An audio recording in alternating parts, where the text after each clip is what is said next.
Eu sou a Anne Marques. Eu sou o Alexandro. Estamos aqui no Pode o Quê? Onde vamos falar sobre dependências químicas, Transtornos mentais e sexualidade. Nos acompanhe. Isso tudo aqui nesse podcast. Diazepam, roipinol, prometazina. Meu médico não sabe como me tornar um cara. Estamos aqui com o nosso Pode o Quê? E hoje nós vamos falar sobre entre o desejo e a dependência, quando o prazer vira prisão. E aí, Alexandro, para a gente começar do começo, ou talvez até de uma questão mais complexa, o que é, afinal, né, dentro dos seus estudos, do seu conhecimento, da experiência, uma dependência dentro da psicologia? Então, assim, a dependência, né, hoje eu percebo que é esse desequilíbrio, né, entre o sujeito, né, e a pessoa. Sim. E o que acontece? É a falta de algo, né? Tá faltando alguma coisa ali. Todo mundo tem uma dependência, né? Só que quando essa dependência passa a ser de uma forma que o sujeito não consegue, né, controlar, né? Quando a pessoa não consegue controlar, todo mundo tem uma dependência, né? Seja a dependência por comer chocolate, seja a dependência por ir à praia, né? Seja a dependência do sexo, seja a dependência de bebida. Sim. Aquela pessoa que muitas das vezes até pensa que não tem uma dependência. Ah, não, toda sexta-feira eu tenho que sentar naquele barzinho, tenho que tomar uma cervejinha. Então, uma vez que tem esse desequilíbrio entre esse sujeito, né, e o objeto, porque o sujeito, na cabecinha dele, ele pensa, eu tenho que estar, né, na praia. Sim. Né? Porque senão eu me sinto mal. Né? Eu tenho que comer uma barra de chocolate, ou eu tenho que fazer sexo seja da forma que for. Então já tem um desequilíbrio ali. Né? E aí a gente percebe que o que está por trás desse desequilíbrio? Né? Qual é a falta desse né, que essa pessoa está ali faltando nesse cerne dessa busca? Interessante você estar falando isso, porque quando a gente fala em dependência, né, ela sempre está muito ligada, né? Eu até vou adiantar um pouquinho aqui no nosso bate-papo.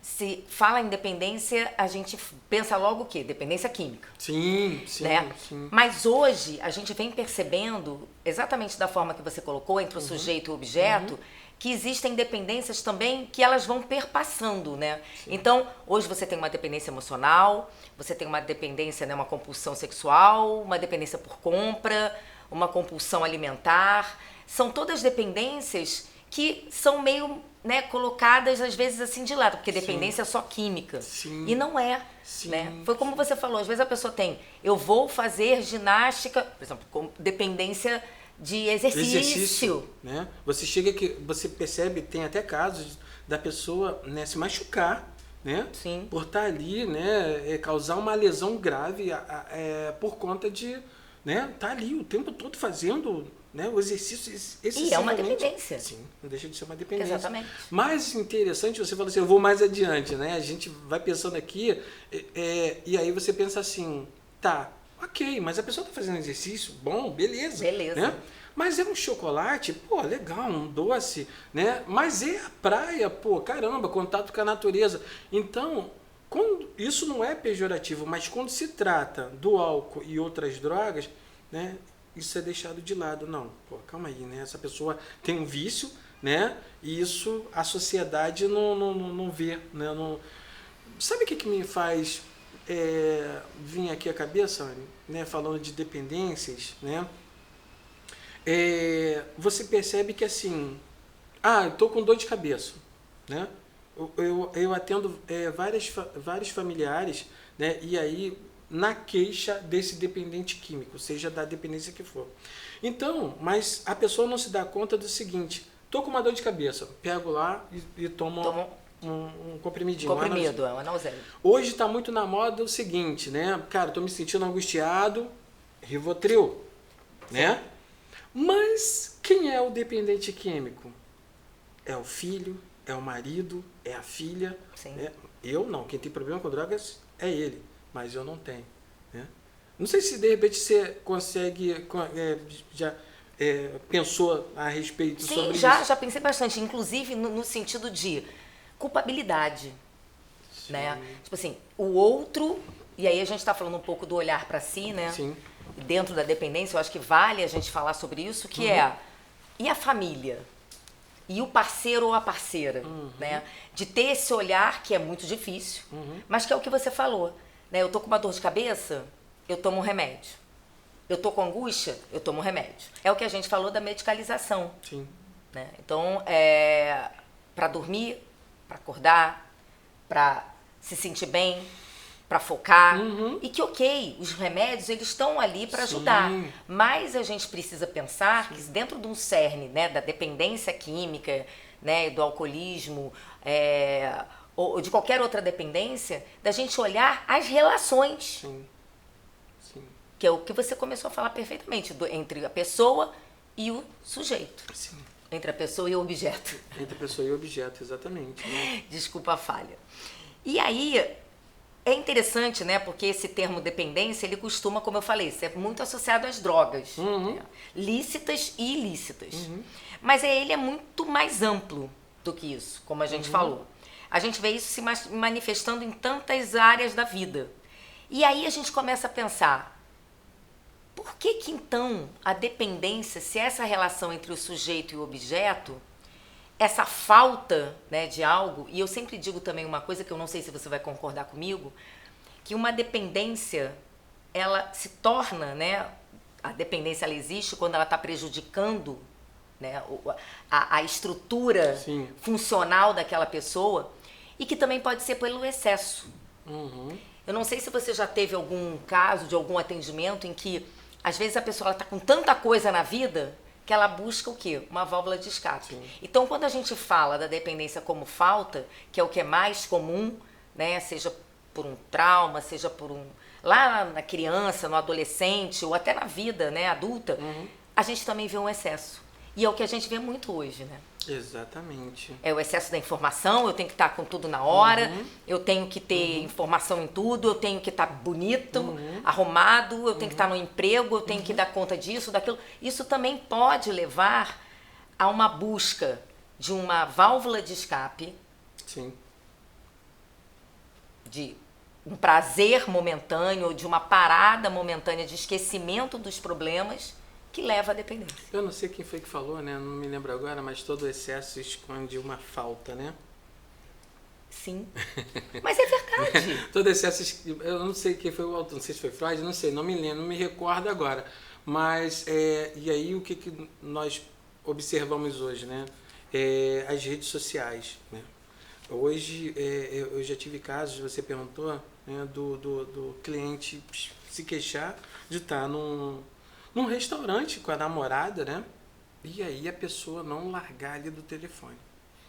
E ele falando, poxa, Alexandre, a gente estava ali, né? Um jantar romântico, aquela coisa toda, né? Para conversar, né? Para trocar. Isso, e a pessoa, né?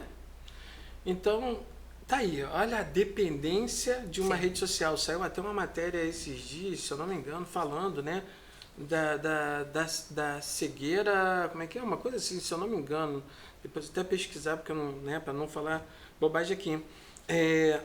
Mas existe como se uma cegueira momentânea, uma coisa desse tipo, assim, né, por conta de rede social, né?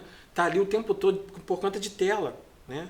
Então, assim, olha a dependência aí. Sim, e olha o que a gente estava falando agora, da questão exatamente de você sentir que você tem que estar ligado e antenado e sabendo de tudo e se mostrando para fora e o dentro.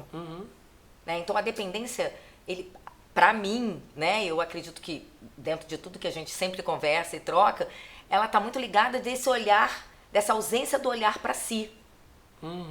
Exatamente. Né? Dessa ausência. Mas é interessante, Anny, até estendendo um pouquinho, né, porque é muito mais fácil, né, eu ter uma dependência, né, e não entrar em contato com essa dor, né, que nós trouxemos aí várias dependências, É muito mais fácil eu estar buscando numa tela, eu estar buscando, né, num excesso de comer demais ou fazer exercício demais, do que entrar em contato, né, com essa dor, né? Hoje o que a gente tem visto muito, né?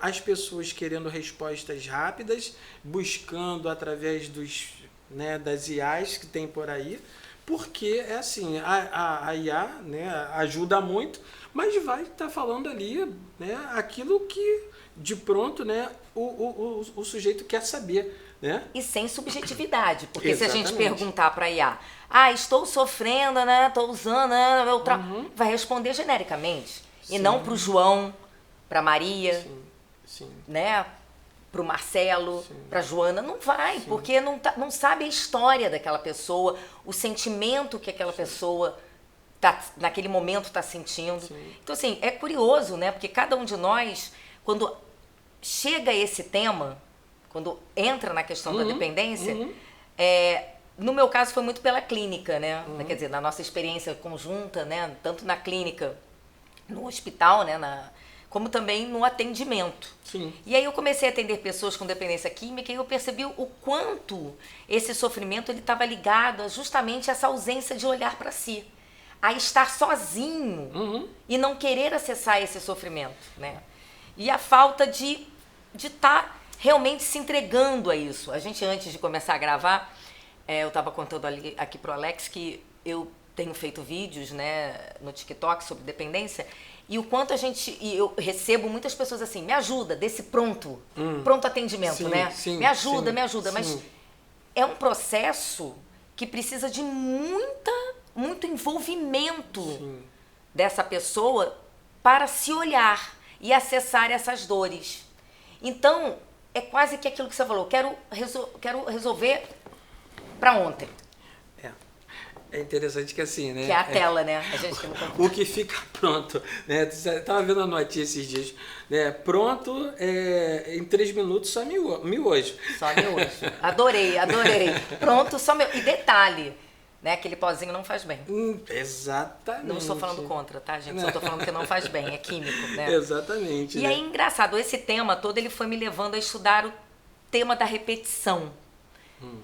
Do desejo, de você buscar através, seja de um exercício, seja agora com as bets, né, com as apostas, de você estar querendo ali encontrar o que na dependência, o que você acha, Alex, que as pessoas elas tentam encontrar ali?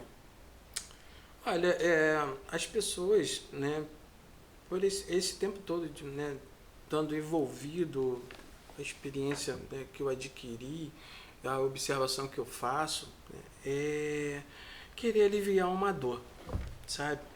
E acaba virando prisioneiro daquilo. Porque a gente não sabe quem é que tem uma predisposição, né? Sim. A predisposição pode estar em qualquer um, mas pode acontecer o gatilho e aí a pessoa não conseguir, né, sair daquilo. Fica preso, se aprisiona. E aí, o que acontece? Repete as mesmas coisas esperando resultado diferente. Interessante. Ontem eu estava atendendo, né, um cliente, exatamente eu falei assim, para fazer, e era sobre relacionamento, não era nem dependência.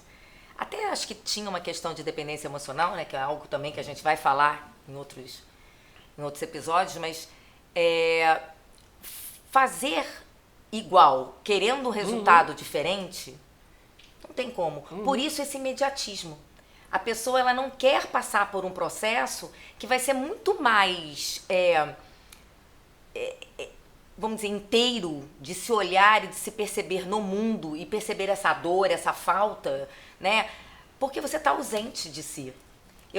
Todas essas experiências que eu tenho de condependência, né, e não só a dependência química, é muito essa ausência de si. Você se perder. Sabe igual um labirinto que a gente vê em filme? Me vem muito a imagem de Labirinto da Alice, do País das Maravilhas, que tem, né, a versão nova. Assim, um labirinto tudo escuro e você tá ali preso. Só que sabe quem tem a chave? Quem tem essa chave? Cada um de nós, né? Temos. Pode. Pedindo ajuda. Sim, pedindo ajuda. Pedindo ajuda. E aí... O que você acha dessa questão de pedir ajuda para uma dependência? Então, isso aí é um tema interessante, porque esse pedir ajuda, né, pode até ser, ele pode até estar vindo, mesmo que a pessoa esteja no auge ali da destruição, pode ser um pedido de ajuda, né? Porque muitas das vezes a gente entende assim, pô, mas assim, antes de ir lá usar, né, ou fazer algo ilícito, por que não pediu? Mas não é tão simples assim. Veja bem, seja qual for a dependência, nenhuma dessas pessoas que tem a dependência são coitadinhas, né? É classificada como uma doença, né? O Código Internacional de Doença, o CID-10, como a gente até falou na última, né? No nosso último bate-papo. Sim, que agora está vindo como CID-11, né? E aí está vindo outras coisas. A gente também tem que tomar muito cuidado para não sair diagnosticando e tudo hoje, né? Tem que ter uma plaquinha que eu sou isso, não é por como aí. se o ser humano, né, e desculpa o corte, ele busca uma explicação diante desse sofrimento. Então, eu preciso saber, né? Eu sou, vamos lá, né, um transtorno, eu sou bipolar.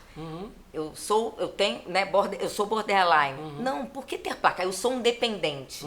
Mas eu vou até um pouco além, que a dependência é uma doença, né? Não só porque está no CID, né, como CID-11, está já institucionalizado como uma doença, mas também a pessoa não deve ser vista como o doente. Não. É uma pessoa na integralidade. Então, você se esconder diante dessa doença vai te levar a ficar muito mais embutido, muito mais prisioneiro, né, usando suas palavras, do que do sofrimento, né, da droga, do alimento, do exercício, porque você está ali no labirinto. Você não está buscando sair. Agora, o sofrimento, ele é real. Ele é real. Sim. Você falando isso, me veio aqui uma notícia esses dias que eu estava vendo, né? Uma jornalista aproveitou o programa de TV, né? Ela estava ali fazendo um programa de TV e estava falando do Parkinson, né? Da doença de Parkinson. E ela automaticamente revelou aquilo, né? Ela comenta que ela se sentiu muito à vontade naquele momento, né, de falar, porque até aí ninguém sabia, nem do trabalho, nem família, né? E depois ela foi e conversou com a filhinha dela, né, explicando, né? Então, não só as dependências, né, a dependência emocional, a dependência química, mas qualquer tipo de comorbidade, né, o quanto há o sofrimento, né? E dentro desse sofrimento, o que as pessoas buscam, né, estar fazendo para não entrar em contato com aquilo, né? Exatamente. É como se fosse algo evitativo, né? Sim. Você evita acessar o que justamente leva você a essa retroalimentação. Porque a dependência, eu sempre falo aqui para os meus clientes, né, que eu atendo dentro da clínica, é como se fosse um looping da montanha-russa. Você entra, só que você tá lá dentro. Você não sai, só que você já está enjoado, já está se sentindo mal, já está com tontura, mas não consegue sair. E aí vem aquilo que a gente estava falando da coragem. A coragem, eu diria que é um ingrediente muito importante dentro do processo, né, de transformação para um dependente, independente da dependência. Ficou até interessante, né? Independente da dependência. Buscar ter coragem, ou seja, trabalhar essa coragem de dizer, não tá bom, eu tô preso nesse labirinto. Exatamente. Você tinha perguntado, né, sobre pedir ajuda, né? Então, assim, o quanto é difícil para essas pessoas, muitas das vezes, pedir ajuda. E aí não pede ajuda por quê? Porque talvez vá ficar com vergonha no meio social, no trabalho, né? Com a família, né? Ou, de repente, pro marido, ou o marido para a esposa, ou ambos para os filhos. Como é que vai ser eu falar que eu tenho uma dependência, né? ou que eu tenho uma comorbidade? Como as pessoas vão me olhar? Como é que vai ser isso? Vou perder meu trabalho?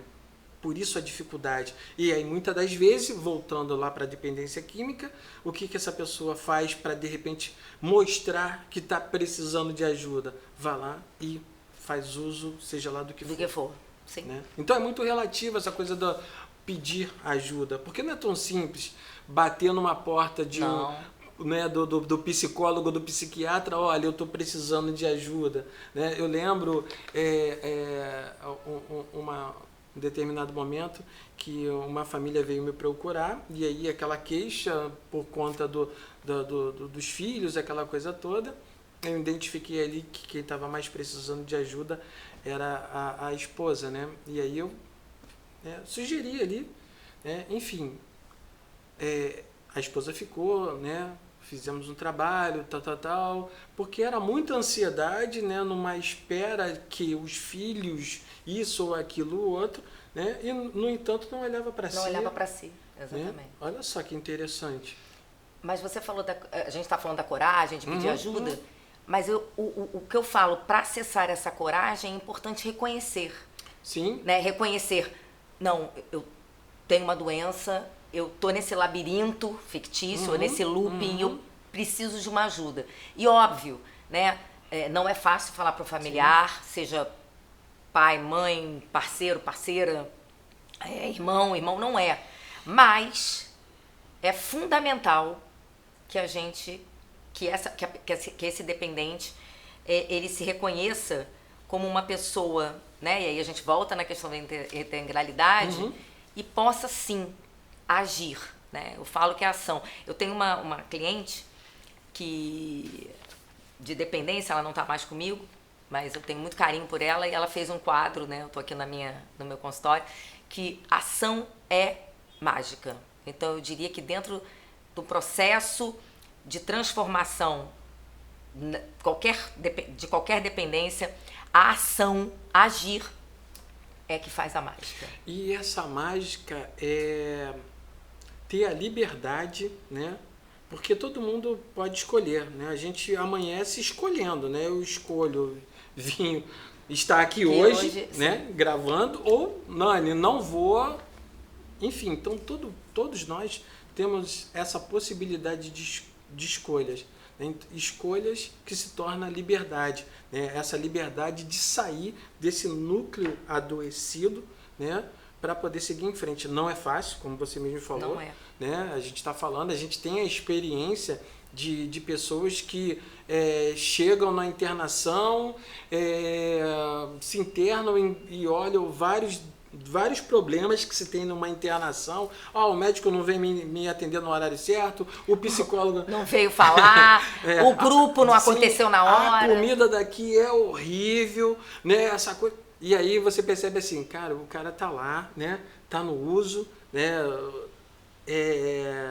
Tá às vezes na sem rua, higiene pessoal, né? Essa coisa toda, vem para uma internação, né? Vem para um espaço que é claro, não é a casa dele, mas, né? Tem que ter o convívio ali.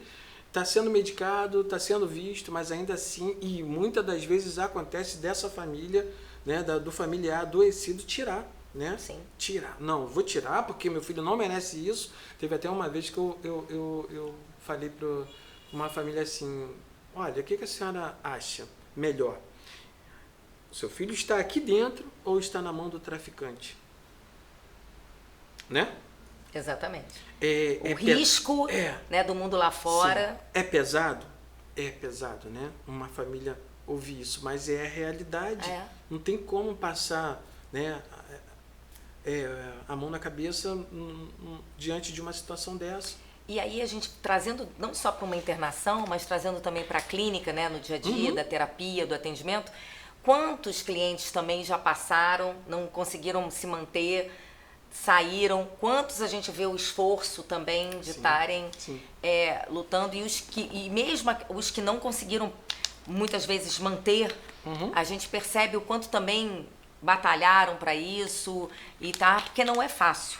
Só que nós, né, e aí falando de nós como psicólogos, somos parte dessa rede de apoio, né, que vai fomentar justamente esse processo, como eu falei, de transformação na vida dessa pessoa, dessa pessoa que tem a dependência, né? Doença. Então, tem muita coisa ainda para falar. Sim. Teremos uma segunda parte, né? Desse pode o quê? Né? É muita coisa para falar, como nós trouxemos no outro episódio. E se tratando, né, das dependências, né? A gente quer esmiuçar um pouco mais, né? Cada uma delas e trazer a ligação também delas com a sexologia, com a sexualidade, com as relações humanas. Então, nos assistam, mandem perguntas, assinem o nosso canal no YouTube e vamos caminhando. É isso. Pode o quê? É isso.